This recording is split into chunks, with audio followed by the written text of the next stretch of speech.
નમસ્તે વિદ્યાર્થી મિત્રો, ધોરણ 5 વિષય ગણિતમાં આજે આપણે પેપર સ્ટાઇલનું રિવિઝન કરશું.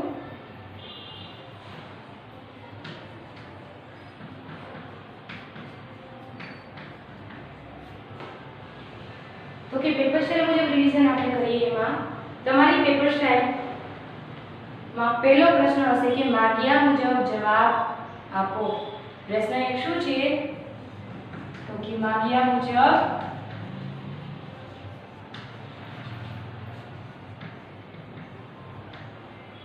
जवाब आप.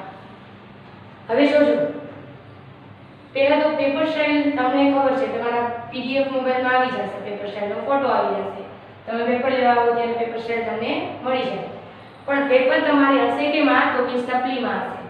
કેવી રીતે લખવું એ હું તમને સમજાવી દઉં. પહેલા તો કે પેપર સ્ટાઇલ તમે લખતા હોય, પેપર લખતા હોય ત્યારે તમારે જે સપ્લી છે તમારી ત્યાંથી તમને આસપાસમાં આપણે લખતા પેપર તો એમાં વિકલ્પ આવે. પહેલા તો તમારે શું કરવાનું, ધારો કે આ તમારી પેજ છે, પ્રશ્ન 1 આપણે અહીંયાથી ચાલુ કર્યો, વચ્ચે પ્રશ્ન 1 લખવાનો. આ રીતે એને બોક્સ કરી દેવાય એટલે શું થાય તો કે તમારું પેપર થોડું વ્યવસ્થિત લાગે. પ્રશ્ન 1 કરી બોક્સ કરી નાખો. અબક હોય તો આપણે અહીંયા લખવાનું થાય, નહીતર અબક લખવાનું થાય નહીં. તો કે પ્રશ્ન 1 લખવાનો, પછી એમાં તમને પૂછ્યું છે માગ્યા મુજબ જવાબ આપો. સૂચના આપણે લખવાની જરૂર નથી. તમે લોકોને પ્રેક્ટિસ નથી સપ્લીમાં લખવાની, એટલે શાંતિથી પહેલા સમજી લ્યો કઈ રીતે પેપર લખવું, પછી તમે લખી શકો. તો પહેલા તો કે સૂચના આપી છે પ્રશ્ન 1 ની લખવાની નહીં, ખાલી પ્રશ્ન 1 લખી નાખવાનો. પછી હવે માં શું પૂછ્યું છે તો કે તમને પેપર સ્ટાઇલમાં જ કીધું છે સ્ટાર કરીને સંખ્યાઓને અંકમાં લખો. સ્ટાર કરીને સંખ્યાને અંકમાં લખો. અંકમાં લખો છે એટલે આપણે શું લખવાનું, સૂચના એ લખવાની જરૂર નથી. ડાયરેક્ટ તમારે અહીંયાથી 1 ચાલુ કરી, ધારો કે પૂછ્યું છે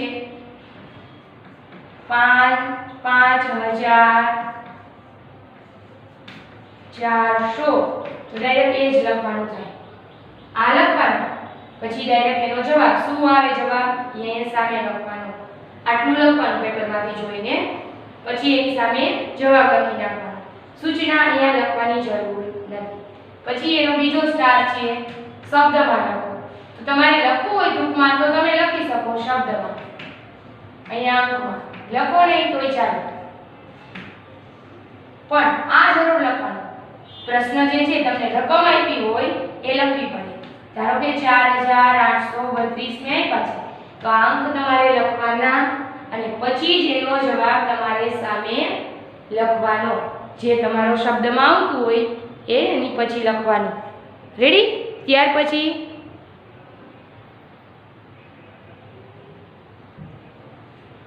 તો કે ત્યાર પછી તમને પ્રશ્ન આપેલો છે નીચે આપેલી દરેક સંખ્યામાં જે લીટી કરેલી છે અહીંયા સ્થાન કિંમત શોધો. તો ટૂંકમાં તમે લખી શકો સ્થાન કિંમત. રેડી? પછી ડાયરેક્ટ એકડો કરી કે એ હોય તો એ કરવાનો, પેપરમાં એકડો હોય તો એકડો કરવાનો. જે સંખ્યા આવી છે ધારો કે 50402 આવ્યું છે ઈ લખવાનું. પ્રશ્નમાં મેં જેની નીચે લીટી કરી છે એ કરવાનું અને પછી સામે એનો જવાબ. ધારો કે 4 નીચે લીટી છે તો શું આવે, 4 પછી તમે આ રીતે પણ કરી શકો, એકમ દશક 100. 4 એટલે 100 આવ્યું તો જવાબ આવે 400. અને આ રીતે પણ કરી શકો. 4 પછી કેટલા અંક છે, 2, મતલબ 2 0 આવે. તો આ તમારો પહેલો પ્રશ્ન થયો. એક પેજમાં ન પણ સમાય તો પાછળ લખવાનો બીજા પેજમાં. બીજા પેજમાં પ્રશ્ન 1 તમારો જો અડધા પેજે કે પોણા પેજે પૂરો થઈ જતો હોય, થોડીક જગ્યા વધતી હોય તો પ્રશ્ન 2 છે એ તમારે ક્યાં લખવાનો, નવા પેજે લખવાનો. રેડી? થોડીક જગ્યા વધતી હોય તો ત્યાંથી ચાલુ નહીં, નવા પેજથી ચાલુ કરી દેવાનું. સમજાણું? પ્રશ્ન 1 આપણે લખાઈ ગયો, પછી આપણે પ્રશ્ન 2 ચાલુ કરીએ. તો પ્રશ્ન 2 માં શું પૂછ્યું છે, પ્રશ્ન 2 માં અબકો આપ્યા છે તો પ્રશ્ન 2 લખવાનો અને બાજુમાં કૌંસ કરી અ છે તો અ પણ લખવાનો. પ્રશ્ન અ એમ છે નીચે આપેલી આકૃતિમાં કેટલા ખૂણા છે તે જણાવી નામ લખો. તો તમને આકૃતિ પેપરમાં પૂછેલી હશે તો એમાં તમારે આકૃતિ દોરવાની જરૂર નથી. ખાલી આકૃતિમાં ક્રમ હશે 1 2 3 તો એ મુજબ તમારે ક્રમ આપી 1 નો જવાબ એરો કરીને 2 નો જવાબ રેડી. આ રીતે આકૃતિ આપણે દોરવી નથી. ડાયરેક્ટ 1 નો જવાબ અને 2 નો જવાબ ડાયરેક્ટ લખી નાખવાનો. ત્યાર પછી આવે છે પ્રશ્ન 2બ. તો આમ વચ્ચોવચ્ચ લખવાનો. પ્રશ્ન 2બ. પ્રશ્ન 2અ લખ્યો એક લીટી છોડી દેવાની. પછી તમારે લખવાનું આ 1 અને 2 નો જવાબ. પછી તો કે લીટી છોડી દેવાની 2. પછી લખવાનું પ્રશ્ન 2બ. જો યાદ રાખજો હું બોલું છું એ પ્રમાણે કરશો સારું લાગે છે. વ્યવસ્થિત તમારા અક્ષરે સારા દેખાય એમાં તમારી ભૂલ ઓછી થાય. યાદ રહીએ કે આપણે કયો દાખલો બાકી છે કયો પ્રશ્ન બાકી રહી ગયો છે. પ્રશ્ન 2બ લખ્યું પછી એક લીટી છોડી દેવાની. પછી શું કરવાનું તો કે જુઓ પ્રશ્ન શું છે. ઘડિયાળના કાંટાથી કયો ખૂણો બને છે તે કહેવાનું છે. કાટકોણ બને છે, કાટકોણથી મોટો બને છે, કાટકોણથી નાનો બને છે તથા સમય જણાવો. તો કે એમાં તમારે ઘડિયાળ દોરવાની થશે નહીં. હજી હું સમજાવીશ પેપર સ્ટાઇલ. અત્યારે ખાલી હું તમને એ સમજાવું છું કે આખી પેપર સ્ટાઇલમાં તમારે લખવાનું કઈ રીતે રહેશે. પેપર સ્ટાઇલના પ્રશ્ન જે છે રિવિઝન એ આપણે કરશું જ અંદર એક એક પ્રશ્ન લાઈનમાં લેશું પાછા. પણ અત્યારે તમારે આખી પેપર સ્ટાઇલ સમજાવી દઉં કે એમાં શું શું છે.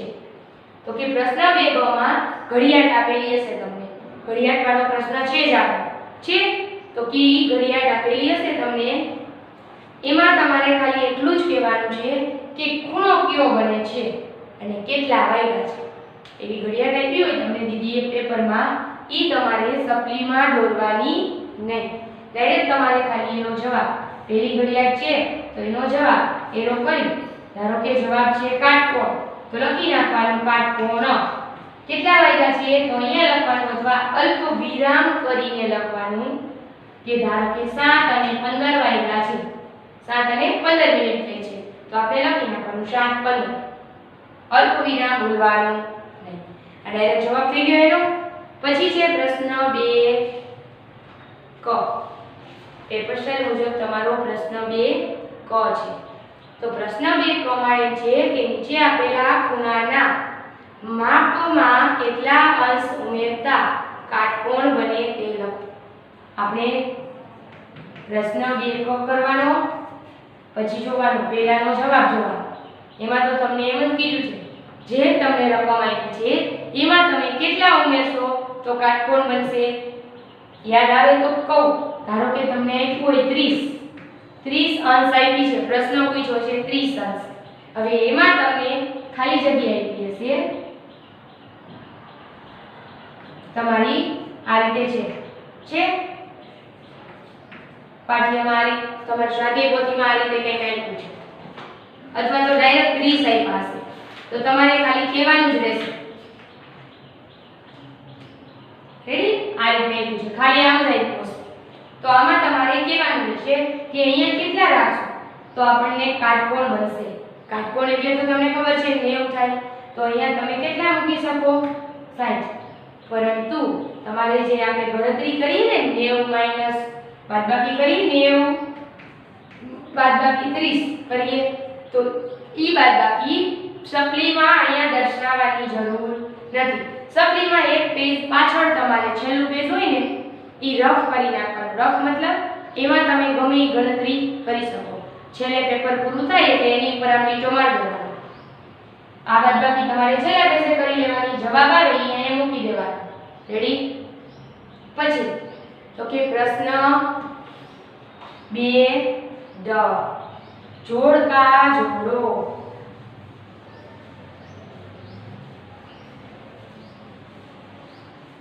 શું છે? જોડકા જોડો. તો જોડકા જોડો શું છે? પ્રશ્ન 2ડ આમ લખી નાખ્યું આપણે. પછી તો કે જોડકા જોડોમાં તમને બે વિભાગ આપેલા હશે. વિભાગ A, વિભાગ B. તમારે ઈ વિભાગ જે પ્રશ્નના છે એ આપણે લખવાના થશે નહીં. તમારે ડાયરેક્ટ શું કરવાનું? જવાબ.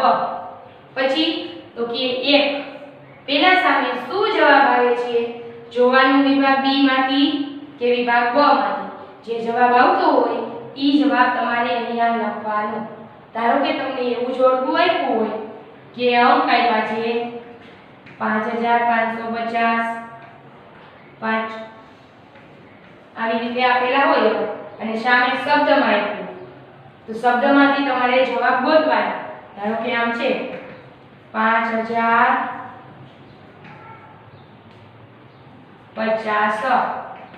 આનો જવાબ કયો ક્રમ છે 1 2 આ A B C D એવી રીતે આપેલું હશે દીદી. તો આનો જવાબ કયો તો તમારે ડાયરેક્ટ શું કરવાનું આ એકડાનો જવાબ આમાંથી ગોતી જે આવે એ અહીંયા લખવાનો. A B C ડાયરેક્ટ લખવાનું નહીં. આગળ લખી શકો. ધારો કે B જવાબ આવે છે તો B લખ્યું છે. પછી તમારે લખવાનું કે 5050 આવી રીતે. રેડી? ડાયરેક્ટ ABCD લખવાની નહીં. સપ્લીમાં છે એટલે સમજાવવું પડે તમને. હવે આવે છે પ્રશ્ન 3. તો પ્રશ્ન 3 જુઓ. શું આપ્યું છે? નીચે આપેલા આકારોની પરિમિતિ શોધો અને લખો.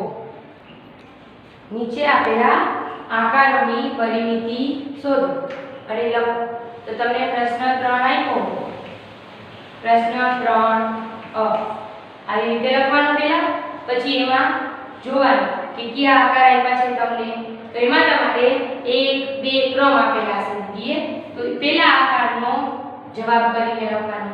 બીજો આકાર હોય તો અહીંયા નીચે બીજો કરી અને એરો કરી જવાબ, અથવા તમે લખી પણ શકો પહેલો જવાબ પછી એરો કરો તોય ચાલે.